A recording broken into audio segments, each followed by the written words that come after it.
Олимпиад нэг финалдах нь тий. Ер нь нэг 70-аас дээш 80% шахуу магадлалын хувьд бол тийм байсан л та. Тэгээд тактик техникийн хувьд дээр нэлээд л ажилласан. Тэгээд яагаад чи болоогүй л дээ. Миний хувьд болохоор яагаад одоо нөгөө тэр Японыг ялаагүй вэ гэдэг дүнэлтэнд бол нөгөө нэг юм хоёр хүн ингээ барилдаж байхад нэг өнцг нь таардгүй гэж тамирчд гэж байна. Байд юм шиг л. Баскетч ингээ нуруугаа ингээ оруулаад ингээ барилдаг мөр хөмөрж мөвч юм эсвэл бол ингээ урагшаа хараад нэхээс үнийг бол ингээ авч хийдээд бол бас барилдаад байдаг байхгүй. Эсвэл яг өөдөөс ингээ тулаад ингээ барилдахаар нөгөө нь ч ерөөсө нуруугаа өгөхгүй ши Японч. Дандаа нөгөө нэг юм өөдөөс тарж хийдэг байхгүй. Тэгэхээр нэг энэ хоёр хүний нэг барилдааных нь өнцөг таардаг юм болоо гэж бодсон.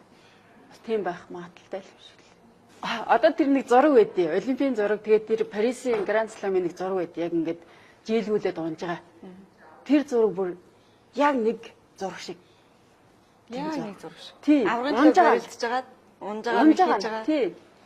Тэгээ бас амар сонь тогтчлоо тий. Тэгээ би бас гэсэл хэлчих. Хөөш энэ бичлэг үзэж байгаа энэ зургийг сайн ажиглах хэрэгтэй юм шүүгээд тоглоомор хэлчихсэн.